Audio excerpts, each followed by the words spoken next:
काय? आयुष्य म्हणजे तरी नेमकं काय? आयुष्य हे विधात्याच्या वहीतील पान असतं. आयुष्य हे विधात्याच्या वहीतील पान असतं. रिकाम तर रिकाम, लिहिलं तर छान असतं. शेवटचं पान मृत्यू, शेवटचं पान मृत्यू आणि पहिलं पान जन्म असतं. मधली पाने आपणच भरायची, मधली पाने आपणच भरायची, कारण ते आपलंच कर्म असतं. होणाऱ्या चुकांना टाळायचं असतं, होणाऱ्या चुकांना टाळायचं असतं. कुठलंच पान कधी गाळायचं नसतं. चूक झाली, चूक झाली तरी फाडून फेकायचं नसतं.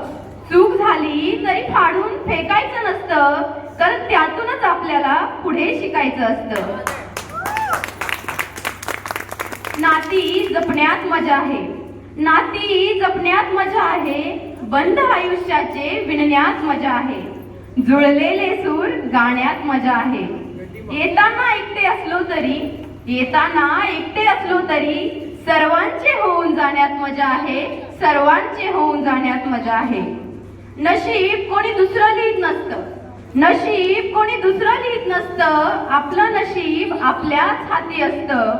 येताना काही आणायचं नसतं, येताना काही आणायचं नसतं. जाताना काही न्यायचं नसतं. मग हे आयुष्य तरी, मग हे आयुष्य तरी कोणासाठी जगायचं असतं? येताना काही आणायचं नसतं, जाताना काही न्यायचं नसतं. मग हे आयुष्य तरी कोणासाठी जगायचं असतं? मित्रांनो, याच प्रश्नाचं उत्तर शोधण्यासाठी जन्माला यायचं असतं. याच प्रश्नाचं उत्तर शोधण्यासाठी जन्माला यायचं असतं.